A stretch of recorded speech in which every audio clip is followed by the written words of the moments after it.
Hey, you're watching 1001 Movies You Must See Before You Die. My name is Matt, and with me is.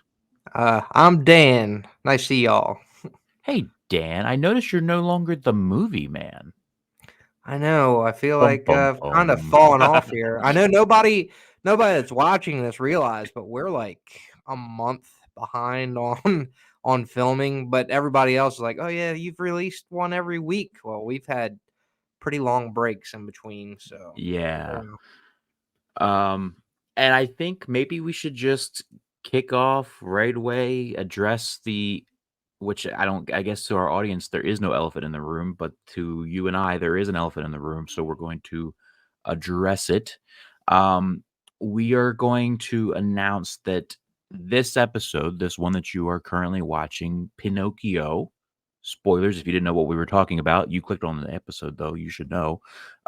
Pinocchio will be the final 1001 movies you must see before you die, uh, from this book that we will be going through. Um, Dan and I took on this challenge earlier this year, to go, this book by Stephen J. Schneider and Ian Hayden Smith. Um, we knew it was going to be a daunting task. We knew it was going to be hard. And I don't want to say we're giving up, but we're kind of giving up. Um, Really, it's for a plethora of reasons. Plethora, that's the word of the day. And I think we're excited to move on to other projects. And if you're worried, oh no, no more content, if you know anything about this channel, just because one show ends Always content. doesn't mean that there's not six other shows in the wings waiting.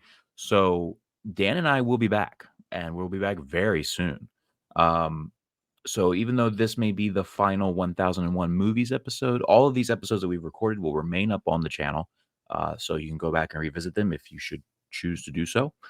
But we will be starting something new. Dan, do we want to discuss what we're starting new, or should we just I, kind of wait? I mean, we can. I wish we could throw that intro video on the tail end of this one of what we Mm, wanted to do. maybe I'll work on that while we're talking about Pinocchio. Okay, well then I'll talk a little bit about what our project is.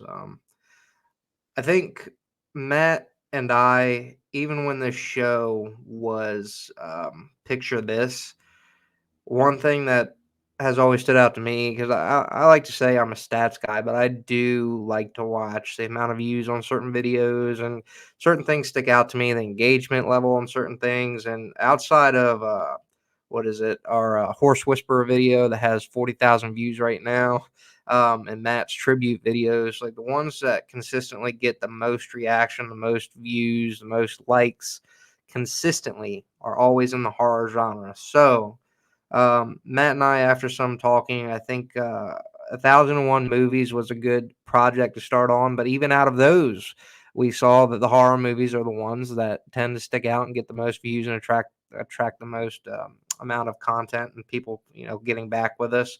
So we've decided to go ahead and dedicate the channel completely to the horror genre and not just in movies. Like, if we want to talk about shows, if we want to talk about horror conventions, there's one horror convention that's local to us that is every year. And honestly, that might be Shout something. out Monster Mania.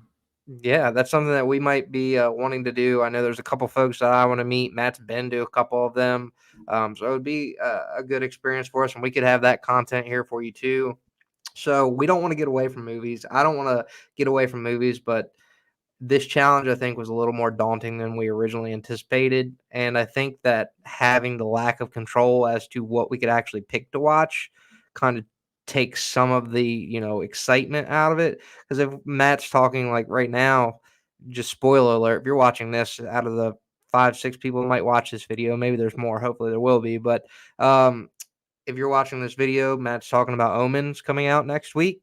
And this is like a mid thing. Normally we announce this at the end of the show, but we're planning on watching the original Omen and having a review on that. And that's something that it's more flexible. It's more smooth and it's not like we're forcing something behind the scenes. It's just something a little more fluid and definitely want to keep bringing you that content. Also, Matt's working on a private project that I think will fit more under the horror movie label. I know he's started filming that and putting that into the can. So, And that would be a better place or show or platform. I'm gonna lower this just a hair so you can see my face.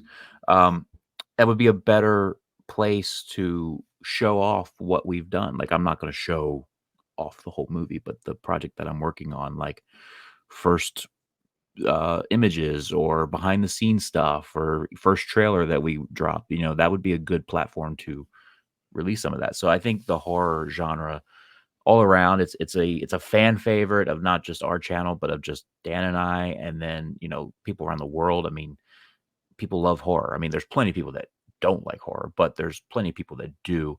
And there's so many things you could talk about. You could talk about classic horror. You could talk about the slashers, or you could talk about the indie horror that sometimes is really, really good, and then other times is really, really bad. You can talk about, Dan has been talking to me since we were teenagers about this movie called Rubber, about a tire. I have never seen this movie, but I've heard of it. And if the very first time he ever told me about it, I thought he was making it up. Well, I now know it exists, but I've never watched it. So that's something we could maybe get into down the line on this show.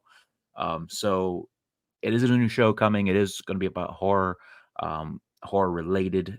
We will be doing, a lot of stuff we used to do. Like, I'm sure we'll have like top 5 countdowns. We'll have, like Dan said, the conventions.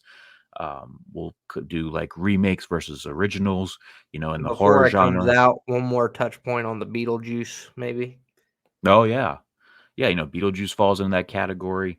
Um, so much, the options are, you know, endless. So we thank you if you found us because of the 1001 movies. We thank you. We ask you to stay tuned because we hope that you like what we bring you next. It's going to be a very similar format, Dan and I talking back and forth, but just about different things and different. Yeah, I'm out. I hit that No, roadblock. no, I'm with Um, you. Yeah, I mean, and that's one thing Matt hit on too when he was talking. I think both of us kind of gravitate towards horror films. I mean, Matt's into all kinds of films, but I really do enjoy horror films, and I don't know. There's a lot coming down the table. There's one recently I just watched for the first time. It was Thanksgiving. I think Matt and I talked about that a little yeah. bit. I mean, it's exciting. It's new. It's not in a book that's going to date. Like it's Hmm. something that's we can stay current with. Like Matt said, like new old cult classics, ones that were popular right off the jump. Maybe ones that have like inspired cultural phenomena. And maybe we can get into talking about a little bit of that, like what the impact of certain movies on society was. I know there are several. Have you And ever maybe, just maybe, aside from myself, maybe I might have a string or two I could pull to get a guest on the show of a person who's actually made a horror movie, Oh, wow. That's cool. a very low budget horror movie, but a movie that was made and put in stores for sale all the same. So I Well, might be able dang, to pull some strings. we'll have to, review that one as well. That would be fun, Yeah, like maybe we could do like one episode where we with the review the guests. movie after we watched it, and then like do a second episode with the director speaking about it. That would be cool. So, see, you're watching us brainstorm this literally in real time. So, stay tuned with us. It's going to be fun. It's going to be exciting. It's going to be scary and spooky. So, it's kind of like Halloween all year long. I think, if anything, if there's going to be a project, if there ever were a project that we commit to and stick to, it's probably going to be this one. So, Dan, we're going to move on from that for now. We're here to talk about Pinocchio. It is the second ever Walt Disney Pictures film. It is from the year 1940. It is directed by Ben Sharpsteen and Hamilton Luske. Luske? Sure. I'm going to give you a quick synopsis, and then I don't know if you have stats. Did you have stats planned or no? I do have some, yes, sir. Okay. Then I'll send it to you for stats after I read this. So Pinocchio.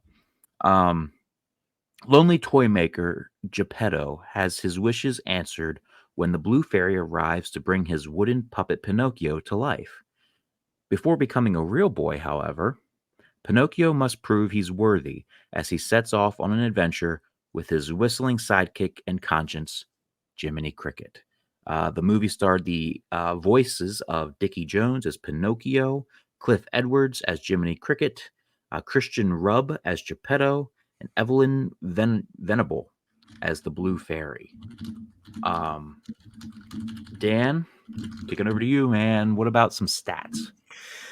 Well, Matt, I mean, one thing that you hit on, this was the second full length animated film produced by Walt Disney Studios, following Snow White and the Seven Dwarfs, obviously. But did you know that it was the first animated film, full length animated film to be produced in stereo?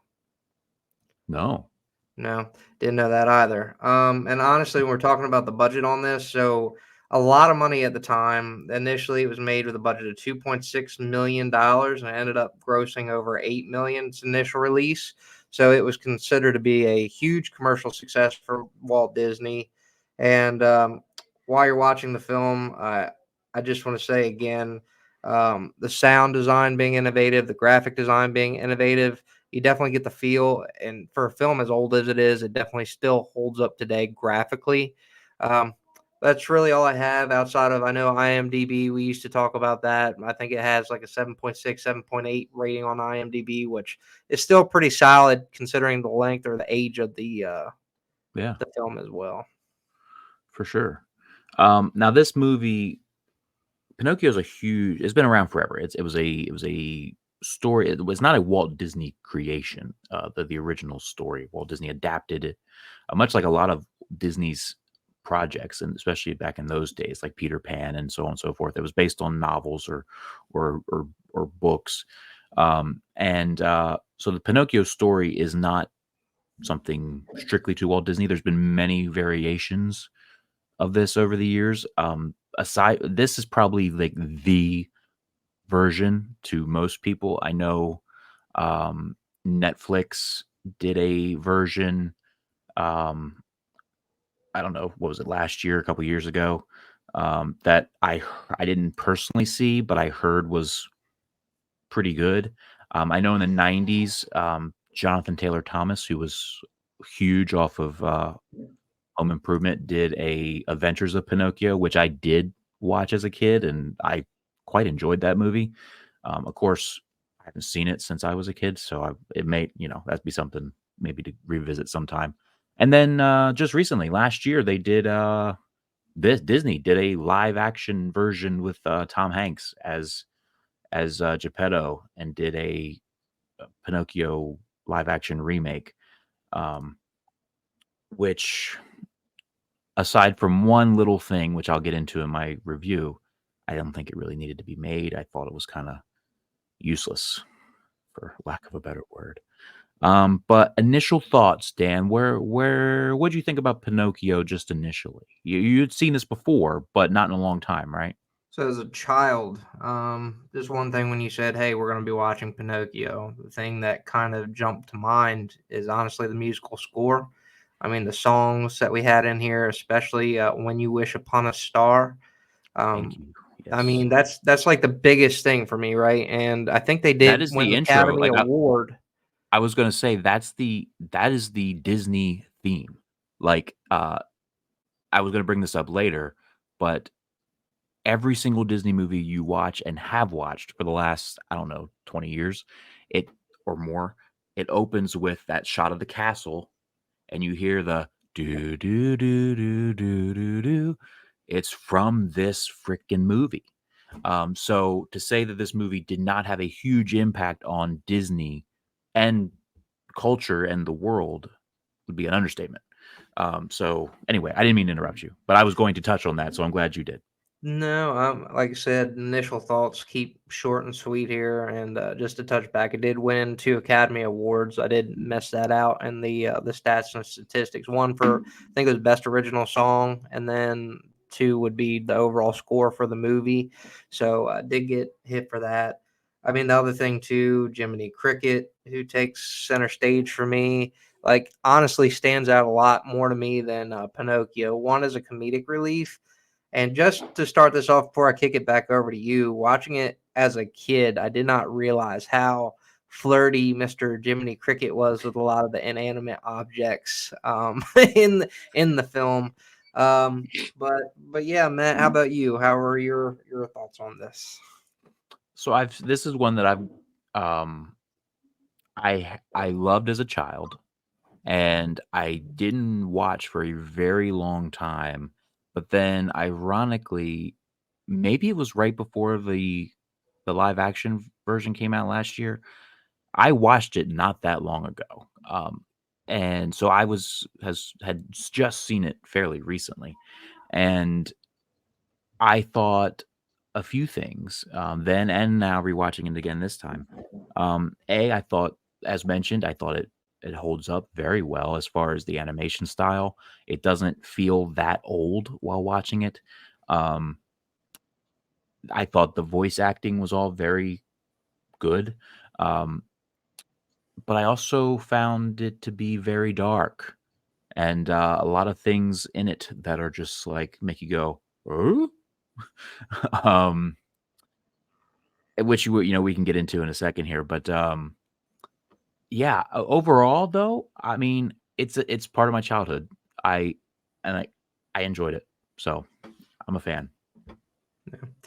And I think I agree with you. Some of those themes you don't really pick up on as a child, but especially now, you can kind of look back and see as we're growing up and seeing kind of how these things are. We had a lot of authority figures that took advantage of, especially younger people in this film, and either for profit or personal gain, and I don't know, like, at the end of the movie, like, everybody's happy, Pinocchio ends up becoming a real boy and all this other stuff, but then we have, a lot of unresolved things, like, a lot of characters, especially bad characters that really aren't made to pay for what they did, and it kind of glosses over that, somewhat.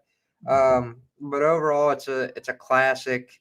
It's limited, I think, in terms of some of its message that it sends out, especially as decades have gone by and people really haven't addressed the issues in it, and maybe it's just a product of the time. But I mean, still, it makes for a good watch. It does have a heartwarming story. There ain't no strings on me, I mean, again, just that conscience figure of Jiminy Cricket that stands out to me. I really don't know how much else to get into here, but overall, I would still sit down and watch this movie and enjoy it, and I know my kids would enjoy it as well.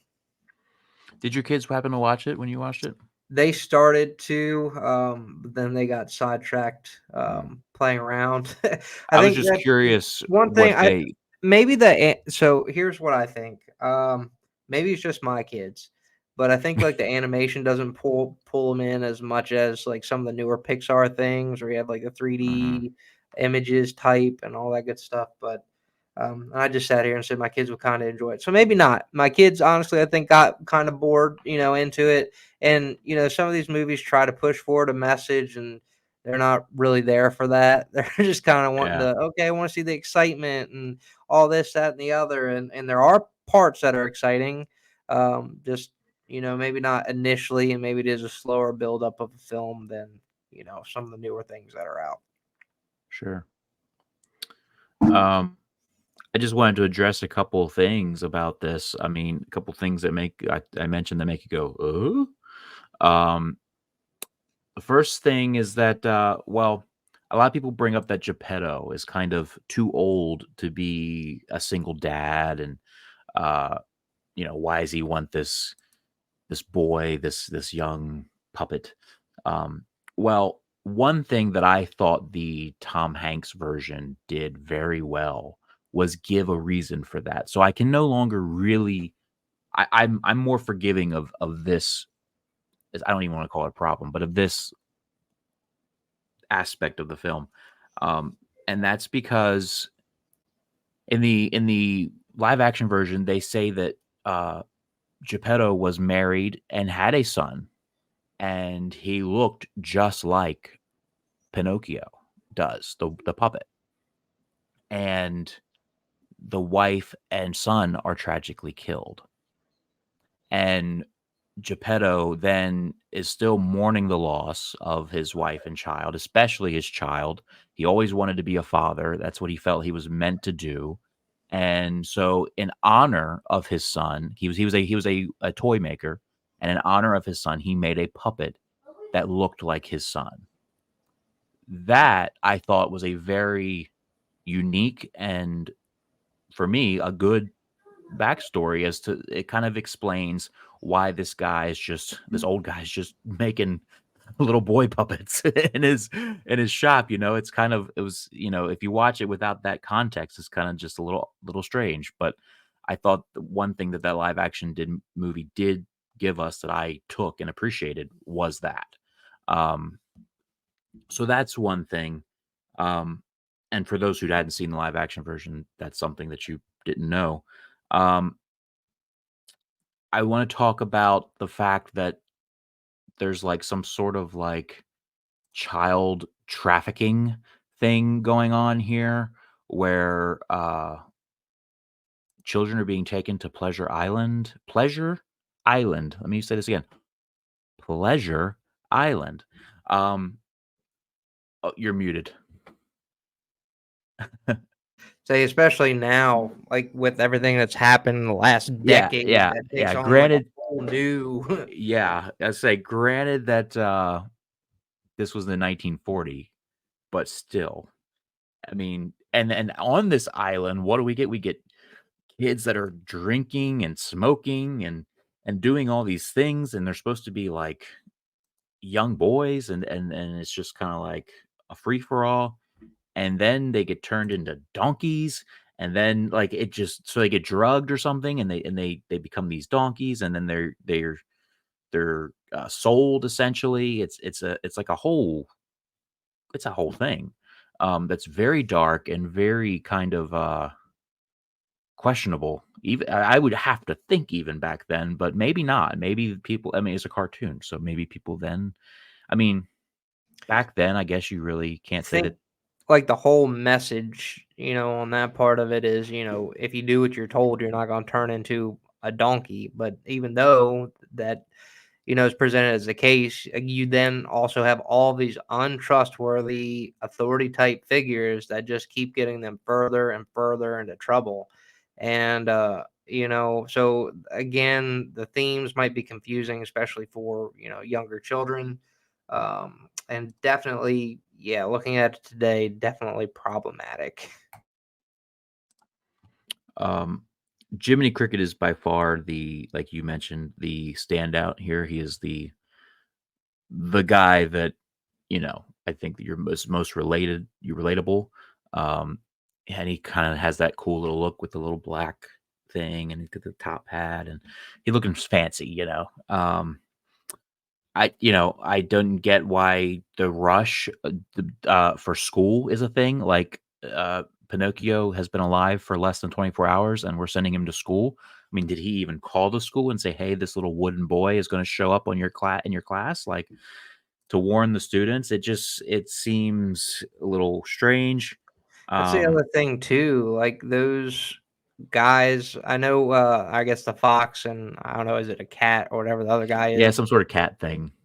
I mean, they just like realize, oh yeah, it's like a kid that's a puppet that has no strings, and we'll go ahead and sell him, make some money to this other guy. That I mean, a lot of abusive characters here as Yeah, well, and a lot of like child labor. I mean, I know you hit that too. So there's not really a shortage of negative things to yeah. say. But yeah, Um, last kind of down negative thing, I guess I'd say that I have is that Pinocchio dies. Spoilers. He dies. Um, he's brought back to life within like 10 seconds, but he's technically dead for like 10 seconds. Face down in the water, done. He's floating. He's a log floating down the river. Uh, and that's definitely one of, if not the very first Disney on-screen deaths. Like I think the witch in Snow White died. She fell off a mountain or something. at the end, but we didn't see her. We saw her fall, but we didn't see her dead body. So I mean, I think this is the first like, and probably one of the only times we see a character actually die and their especially body. a child. A child, yeah. Not only that, like it's like, jeez, like it's just a lot of things that when you're looking at it from that aspect in a 2024 lens, it's kind of like, okay, how much are we gonna be doing in this movie here? It's kind of like we're child trafficking, we're giving them booze and drugs and smokes and we're killing them and we're oh, what about the other kids on the island? They're Pinocchio they're is there. rescued. They're just They're lost those kids are forever. just they're screwed. They're not You know? they're they're they're sold into whatever donkey land that Yeah, so yeah. so if you're watching me earlier, like as far as yeah, should your kids sit down and necessarily watch Pinocchio? In retrospect, probably not. I I mean, mean, and it's done in a very good in a way that kids aren't gonna I mean, we didn't. Kids aren't gonna pick up on what exactly all this stuff is, but, like, it's still but it does make you question and make you go like, "Huh, is this really something that you should be well, I watching?" mean, when you think about Disney and a lot of the stories that they've picked up, like there's a lot of original stories that were super dark, and Yeah. then they made them kid friendly, and maybe they just hit a certain point where Little Mermaid's a very dark story, and it's one of the brightest Disney princess movies there is. oh, Peter Pan. Peter Pan is another one. I mean, Yeah. there's a lot. If we dug into like the lore of a lot of these, you're probably gonna find some crazy, crazy dark things, and a lot of things they probably like limited what we're gonna show on the screen. Like we're not gonna show murder like this or blah blah blah. But um, I mean, it's definitely probably the closest here. Yeah. Definitely. Yeah. But at the end of the movie, Pinocchio, the blue fairy, makes him a real boy. Um, he's no more strings, no more nuts and bolts. He's a real person. Um, it's it's a heartwarming story at the same time. I don't want it to make it sound all negative. Something aside from the When You Wish Upon a Star, I think something that came out of this movie, and I don't know if it's in the original story or if it came from this Disney movie, but when he lies, his nose grows. I think that's a thing where, uh, even today, people will tell their young kids, "Hey, don't tell a lie or else your nose will grow," and everybody and their kids are like, "Huh? What?" Especially today, because a lot of kids probably haven't seen Pinocchio, but, um, I mean, I know as a kid growing up, that's something I heard all the time, like, "Oh, don't tell a lie, your nose will grow." And I think as a child, even then, I knew that wasn't realistically going to happen, but because I had seen it in this movie, and then someone said, "Hey, if you lie, that's gonna happen," it was still always like, "Hmm, I wonder." You're muted again. I said I'm sorry. I don't think I ever got told that as a child. You I never said got told that your you must nose have would grow been if you lied? scarred. You must have been scarred from that. Traumatic. I swear that's a thing. Maybe it's just me. Let us know in the No, comments.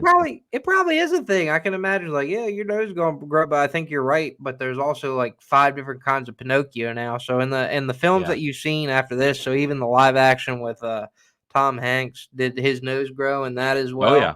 Oh, yeah. And So I say it might be from the original source material, I'm not sure. But yeah, every Pinocchio version that I've ever known, the nose grows when he lies. how convenient that would be if like you had a wood stove and you could just tell lies and just cut the end of your nose off and just feed your fire.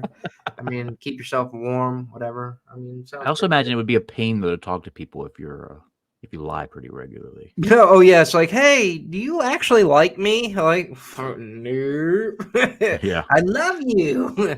Yeah, Um, so I mean, that's pretty much all I got. I mean, it sounded like we were kind of like harping on the movie a lot. I don't want to make it all sound like that. I mean, at least for me personally. no, we're just here to bash it. It's our last one of Um, 1001. We're just trying to bash 1001. No, we're not trying yeah. to do that. I mean, it's a classic. It's a classic for a reason.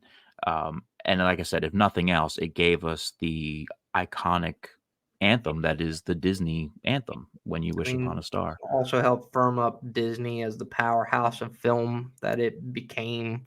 I mean, I could Yeah, imagine that on a second film, if it was a major flop, that it could have impacted them yeah, where they might not be the powerhouse they were.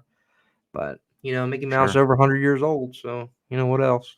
He is, and there's a lot of Steamboat Willie content coming out for our new show. Just Hello. be careful. Yeah, and it's horror content, that and the Winnie the Pooh and all this stuff. Oh, did you see there's a whole Winnie the Pooh universe coming Oh, is there? Yeah, I with saw like like there's like a horror Peter Pan and a horror like all kinds of these characters that are now in the Peter public Pan is domain. just written like again, a lot of these Disney films, they're just written how they were originally written in the movies. Like it Yeah. would be horror enough.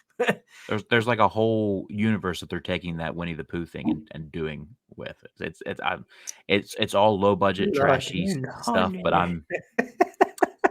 that'd be something to maybe look into and see, have fun with. Hello, Piglet. Uh,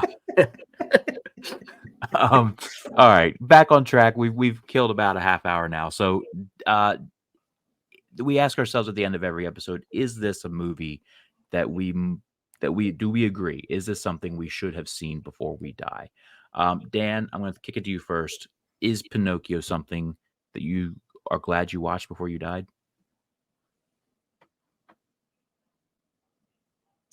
Yeah, we'll say yes on it. If for nothing else, I mean it's a piece of history, and again, one of those like films that in order to talk with other people, other human beings, is probably good to have known. Like if you talk about Pinocchio, they know what you're talking about. Yeah. I mean, I agree. Pretty much for the same reasons. It is something that's in just modern everyday culture. Like everyone, I think, knows Pinocchio, even if they haven't seen the movie. They know the story. They know if he lies, his nose grows. They know and if they probably know the song, they may not even know it's from Pinocchio, but they know the "When You Wish Upon a Star" song. Uh, so I mean, if nothing else, for that song alone, for it cemented its place in history. I agree. It is a movie you must see before you die. And that is that. Um, Guys, we thank you so much for tuning in and each and every week with us and listening to us ramble about these movies. Some of them in fact, most of them we enjoyed. Some of them, a couple of them we did not. But we look forward to bringing you new content again. And, make sure you subscribe, like, comment, subscribe, ring the notification bell. Let us know. That way you get notified every time we go on the air with a new video. And now that we're doing horror, let us know what you want us to talk about or what you want us to do. I mean, like Dan said, we're going to be covering conventions. We're going to be covering movies, new and old, mainstream Hollywood and low budget indie. Um, I think it's just gonna be fun. I think, and like we said, maybe even guests come on. Like it's a lot. There's a lot of potential there. So I'm excited. I'm looking forward to it. We are going to throw the intro for the new show on the end of this episode. Any final closing thoughts about Pinocchio or the horror thing? Anything you want to say before we wrap up, Dan? Going into this, I have to put a large amount of respect to the folks that came up with 1001 movies to watch before you die, because I think there's so many out there. And even though Matt and I may not agree on some of them and just the portion that we have watched, to sit down and, put your thoughts together on what do you think these movies are either culturally significant? Did they reinvigorate the industry? Did they bring something new to the table that would be followed for decades to come? I mean, there were a lot of things that we've seen that I think kind of educated us on, especially some of the older films, and I didn't expect them to be as good as they were. Yeah. Pinocchio, Disney, yeah, I mean, you kind of expect it looking at like Disney's track record today, but back in the time when this was released, again, it could have gone either way. This might have been a flop. It could have been, the next blockbuster, which it was. Um, but the actors and actresses that have come and gone, that have passed, the ways that certain directors came at different movies, the different perspectives that you see shot. It's been an education, just this little brief dip that we had into it. And maybe one day we come back to this series. Yeah, I was just saying. I mean, this is gonna. I wasn't saying. I was just thinking rather. Uh, this is gonna stay up. So I mean, it's gonna kind of be not main front and center of the YouTube page, but it's still gonna be up. So I mean, who's to say in a year or however long down the line we don't say, hey, why don't we pick up that book again? And or maybe they release an updated version and we're like, oh, we should do this again. We come back to it. I mean, with the episodes that we already have recorded in the can. So I mean, just because this is goodbye for now doesn't mean it's goodbye forever. And congratulations, Matt, on your 201st video on your YouTube page. I think that's this one. Oh, this is 201. Mm-hmm. There you go.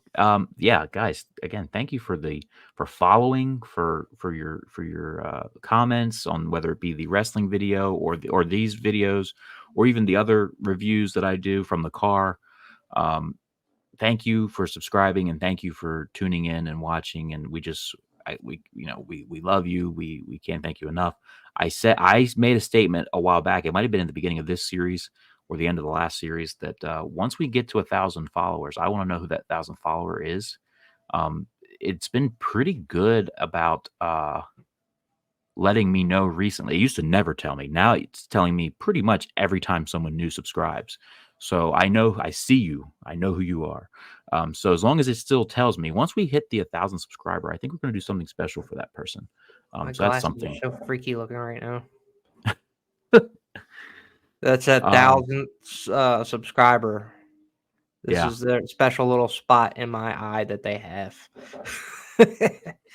That's not what you win, guys. Matt was going to tell you what you win. I don't know what you win. Yeah, I don't know what we're gonna come up with something. We're gonna do something special for that person, whoever they may be. So keep subscribing. If you're not, if this is your first time here watching, welcome. We thank you for tuning in. If you're a repeat customer and you've been here 100 times, hey, thanks for keep coming back. We appreciate you. I'm gonna wrap this up. We're gonna kick in. We're gonna show you the intro that you'll be watching at the beginning of every episode of the new show, and then we're gonna do the outro, and we're gonna say goodbye to 1,001 movies for now. Roll that beautiful bean footage.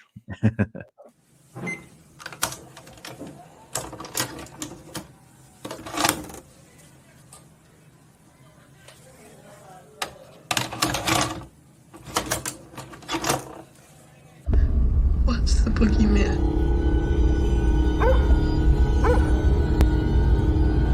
As a matter of fact, it was.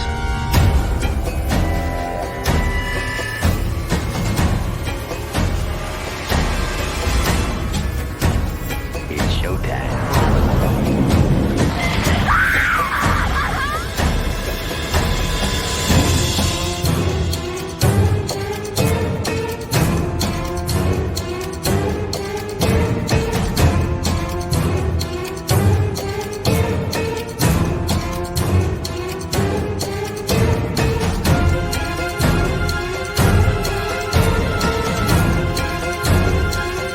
A boy's best friend is his mother.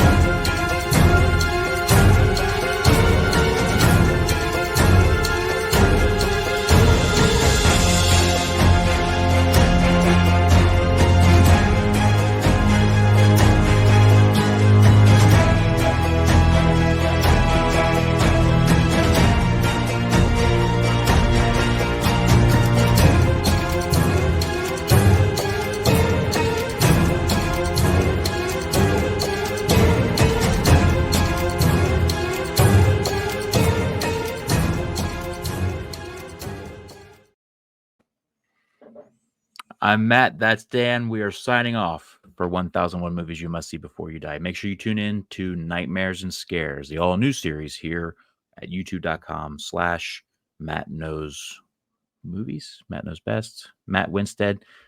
If you're already here, you know where you are. I don't remember anymore. It's changed so much. See you later, guys. Catch you on the